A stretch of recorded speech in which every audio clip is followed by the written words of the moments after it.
A common question on the keto diet is, how can we have the taste of a banana? And today we are going to recreate a banana using this for our banana pudding in a mug recipe. Let's go.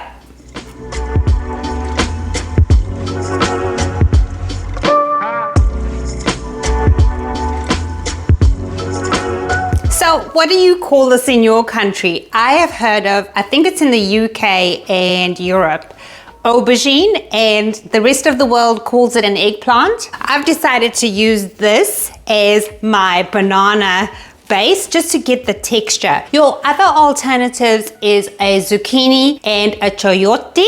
I think I said it right, I'm not sure. The other thing I want to say about this recipe, you can really get creative. You can add some keto biscuits in, maybe if you like choc chips with your banana, go for it. The nutritional information and your shopping list is listed in the description box. Let's get into the recipe now.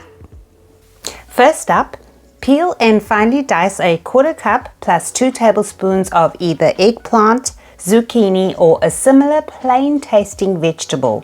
Clear the deck and my little saucepan appears. Before you turn on the heat, add the diced vegetable to the pan, a pinch of salt, 1/8 of a teaspoon of yellow food color, and a 1/4 teaspoon of banana extract, and boom, smell that already. We need to sweeten this a little, so add 2 teaspoons of sweetener as well. Set your burners to medium and add a 1/4 cup of water to the mixture and then let it simmer, stirring occasionally so your banana can soften. After about 2 minutes, it should be ready. That tastes like banana! Remove from the heat and let it cool.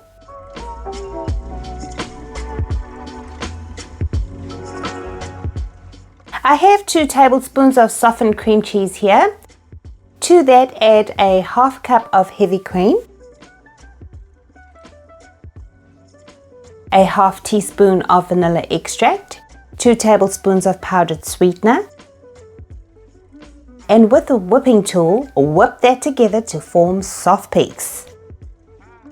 And now we are ready to assemble, and I'm choosing to do layers here, but you don't have to. My first layer is a couple tablespoons of the cream pudding, then a layer of the faux banana. For the next layer, I'm using a keto waffle cone to give me a taste of a wafer, but you can use keto cookies or chocolate chips, just something that you think pairs well with banana, or simply leave it plain. It was so satisfying crushing that cone though into my cup and just spreading each layer around the mug as I go. Of course, repeat the layers, the cream pudding, the faux bananas, and the next layer of your choice.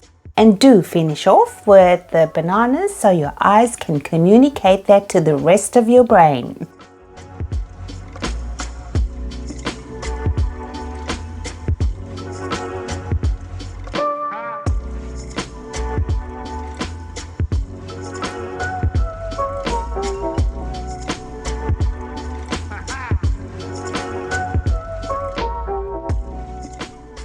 Words fail me here, but yes, all the appropriate words apply. Delicious, scrumptious, nom nom nom. I tell you what, I would pay big dollars to eat this in a restaurant. It only took me 10 minutes total to make, 5 minutes to create the keto banana, and 5 minutes to whip everything else up. I hope you get to try this one, especially if you are missing banana. Thank you so much for watching. Stay safe and be well.